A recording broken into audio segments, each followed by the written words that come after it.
രണ്ട് രാജാക്കന്മാരുടെ പുസ്തകം 11-ാം അധ്യായം. അഗസ്യായുടെ അമ്മ അത്താലിയ മകൻ മരിച്ചു എന്ന് കേട്ടപ്പോൾ രാജകുടുംബത്തെ സമൂലം നശിപ്പിച്ചു. എന്നാൽ അഗസ്യായുടെ സഹോദരിയും യോറാം രാജാവിൻ്റെ പുത്രിയുമായ യഹോശേബ രാജകുമാരന്മാർ വധിക്കപ്പെടുന്നതിന് മുൻപ് അഗസ്യായുടെ പുത്രൻ യോവാശുവിനെ രാത്രിക്കൊപ്പം കിടക്കറയിൽ ഒളിപ്പിച്ചു. അങ്ങനെ അവൻ വധിക്കപ്പെട്ടില്ല.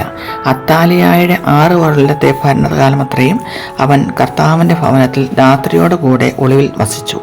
7-ാം വർഷം യഹോയാദ ഗരേതരുടെയും അംഗരക്ഷകരുടെയും നായന്മാരെ കർത്താവിൻ്റെ ഭവനത്തിലേക്ക് വിളിപ്പിച്ചു. അവിടെ അവൻ അവരെ കൊണ്ട് സത്യം ചെയ്യിക്കുകയും അവരുമായി ഉടമ്പടി ഉറപ്പിക്കുകയും ചെയ്തു. അനന്തരം അവൻ രാജകുമാരനെ അവർക്ക് കാണിച്ചു കൊടുത്തു.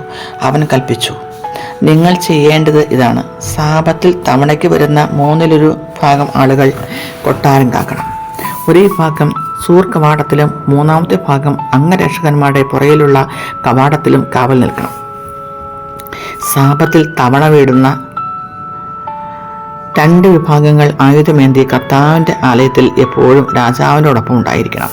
സൈന്യത്തെ സമീപിക്കുന്നവൻ ആരായാലും അവൻ കൊല്ലപ്പെടണം.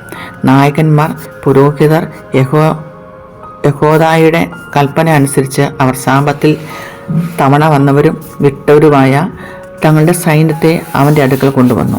പുരോഹിതൻ കർത്താവിൻ്റെ ഭവനത്തിൽ സൂക്ഷിച്ചിരുന്ന ദാവീദ് രാജാവിൻ്റെ കുന്തങ്ങളും പരിചകളും നായകന്മാരെ ഏൽപ്പിച്ചു.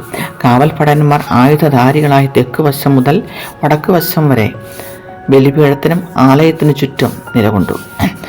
അനന്തരം അവൻ രാജകുമാരനെ പുറത്തു കൊണ്ടുവന്നു. കിരീടം അണിയിച്ച് അധികാരപത്രവും നൽകി. അവർ അവനെ രാജാവായി പ്രഖ്യാപിച്ച് അഭിഷേകം ചെയ്തു. അവർ കരഘോഷത്തോടെ രാജാവ് നീർനാൾ വാഴട്ടെ എന്ന് ഘോഷിച്ചു. കർത്താവിൻ്റെ ആലയത്തിൽ ജനത്തിൻ്റെയും കാവൽക്കാരുടെയും ശബ്ദം കേട്ട് അത്താലിയ അങ്ങോട്ട് ചെന്നു. രാജാവ് ആചാരമനുസരിച്ച് തോണിൻ്റെ സമീപം നിൽക്കുന്നത് അവൾ കണ്ടു. സേനാ നായകന്മാരും കാഹളം മുഴക്കുന്നവരും രാജാവിൻ്റെ അടുത്ത് നിന്നിരുന്നു. ജനങ്ങളെല്ലാം ആനന്ദഭരിതരായി കാഹളം മുഴക്കിക്കൊണ്ടിരുന്നു. അത്താലിയ വസ്ത്രം കീറി രാജദ്രോഹം, രാജദ്രോഹം എന്ന് വിളിച്ചു പറഞ്ഞു. പുരോഹിതൻ യഹോയാദ സേനാധിപതികളോട് പറഞ്ഞു, അവളെ സൈനിക നിരകളുടെ ഇടയിലൂടെ പുറത്തു കൊണ്ടുവരുവിൻ. അവളുടെ പക്ഷം ചേരുന്നവരെ വാളിന് ഇരയാക്കുവിൻ.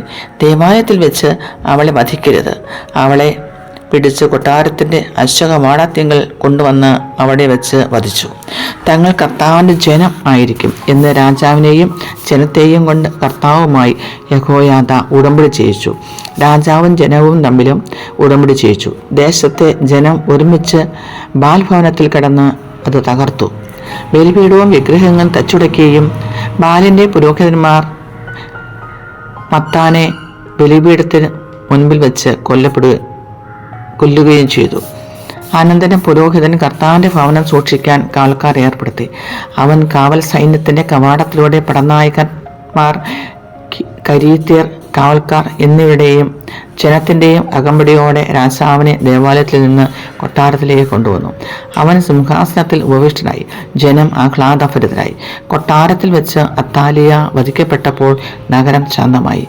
ഭരണമേൽക്കുമ്പോൾ യോവാശിന് 7 വയസ്സായിരുന്നു. രാജാക്കന്മാരുടെ പുസ്തകം 12-ാം അധ്യായം. യേഹൂവിൻ്റെ 7-ാം ഭരണവർഷം യോവാശ് വാഴ്ച തുടങ്ങി. അവൻ ജെറുസലേമിൽ 40 വർഷം വാണു.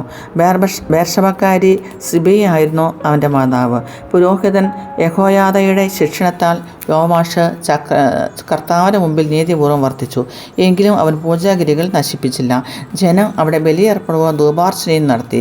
യോവാശ് പുരോഹിതന്മാരോട് പറഞ്ഞു, കർത്താവിൻ്റെ ഭവനത്തിൽ അർപ്പിക്കപ്പെടുന്ന വിശുദ്ധ വസ്തുക്കളുടെ വിലയും ഓരോരുത്തർക്കും നിശ്ചയിച്ചിരിക്കുന്ന തുകയും സ്വാഭിഷ്ട കാഴ്ചകളും പുരോഹിതന്മാർ തങ്ങളെ സമീപിക്കുന്നവരിൽ നിന്ന് വാങ്ങി ദേവാലയത്തിന് വേണ്ട അറ്റകുറ്റപ്പണികൾ നിർവഹിക്കണം. യോവാശിൻ്റെ 23-ാം ഭരണവർഷം വരെ പുരോഹിതന്മാർ ദേവാലയത്തിന് അറ്റകുറ്റപ്പണികളൊന്നും ചെയ്തില്ല. അതിനാൽ യോവാശ് രാജാവ് യഹോയാദയുടെയും മറ്റും പുരോഹിതന്മാരെയും വരുത്തി ചോദിച്ചു, ദേവാലയത്തിന് ആവശ്യമായ അറ്റകുറ്റപ്പണികൾ ചെയ്യാത്തതെന്ത്? ഇനിമേൽ നിങ്ങളെ സമീപിക്കുന്നവർ തരുന്ന പണം നിങ്ങൾ എടുക്കാതെ അറ്റകുറ്റപ്പണികൾക്കായി വിട്ടുകൊടുക്കുവിൻ. അങ്ങനെ ജനത്തിൽ നിന്ന് പണം വാങ്ങി പുരോഹിതന്മാർ അറ്റകുറ്റപ്പണി ചെയ്യേണ്ടതില്ലെന്ന് തീരുമാനിച്ചു. പുരോഹിതൻ യഹോയാദ അടപ്പിൽ ധാരമിട്ട ഒരു പെട്ടി ദേവാലയത്തിൽ പ്രവേശിക്കുന്നവൻ്റെ വലതുവശത്ത് ബലിപീഠത്തിന് സമീപം സ്ഥാപിച്ചു. കർത്താവിൻ്റെ ഭവനത്തിൽ ലഭിച്ച പണം വാതിൽ കാക്കുന്ന പുരോഹിതന്മാർ അതിൽ നിക്ഷേപിച്ചു. പെട്ടി തെളിയുമ്പോൾ രാജാവിൻ്റെ കാര്യവിചാരകനും പ്രധാന പുരോഹിതനും പണം എണ്ണി സഞ്ചികളിൽ കെട്ടിവെക്കും. ദേവാലയത്തിലെ ജോലികളെ മേൽനോട്ടം വഹിക്കുന്നവരെ അവർ ആ പണം ഏൽപ്പിക്കും. അവർ അത് കർത്താവിൻ്റെ ഭവനത്തിലെ മരപ്പണിക്കാർ, ദേവാലയ ശില്പികൾ, കൽപ്പണിക്കാർ, കല്ലുവെട്ടുകാർ എന്നിവർക്ക് കൂലി കൊടുക്കുന്നതിനും അറ്റകുറ്റപ്പണികൾക്കായി തടിയും ചെത്തിയെടുക്കുന്ന കല്ലും വാങ്ങുന്നതിനും മറ്റു ചെലവുകൾക്കുമായി വിനിയോഗിച്ചു. കർത്താവിൻ്റെ ഭവനത്തിൽ വരുന്ന പണം കൊണ്ട് വെള്ളിപ്പാത്രങ്ങൾ, തിരിക്കത്രികൾ, കോപ്പകൾ, കാഹളങ്ങൾ, സ്വർണമോ വെള്ളിയോ കൊണ്ടുള്ള മറ്റു പാത്രങ്ങൾ ഇവയൊന്നും വാങ്ങിയില്ല. കർത്താവിൻ്റെ ഭവനത്തിലെ അറ്റകുറ്റപ്പണി ചെയ്യുന്നവർക്ക് അത് നൽകി. ജോലിക്കാർക്കുള്ള പണം ഏറ്റുവാങ്ങിയവർ കണക്ക് കൊടുക്കേണ്ടിയിരുന്നില്ല. വിശ്വസ്തയോടെയാണ് അവർ പണം കയ്യിൽ ചെലവാക്കിയത്. പ്രായശ്ചിത്ത ബലിയായും പരിഹാര ബലിയായും ലഭിച്ച പണം ദേവാലയത്തിൽ നിക്ഷേപിച്ചില്ല. അത് പുരോഹിതന്മാർക്കുള്ളതായിരുന്നു.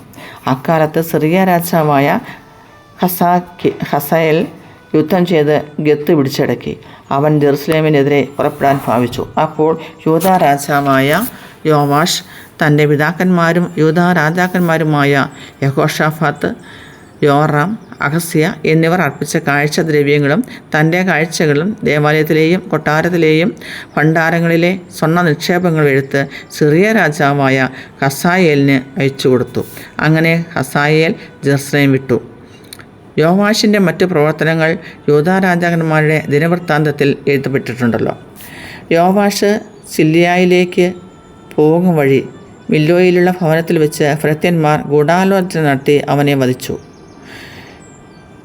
ഷിമെയാത്തിൻ്റെ പുത്രൻ യോസാക്കാറും ഷോമറിൻ്റെ മകൻ യഹോസബത്തും ആണ് അവനെ വധിച്ചത്. അവനെ ദാവീദ് നഗരത്തിൽ പിതാക്കന്മാരുടെ കൂടെ സംസ്കരിച്ചു. പുത്രൻ അമാസിയ രാജാവായി.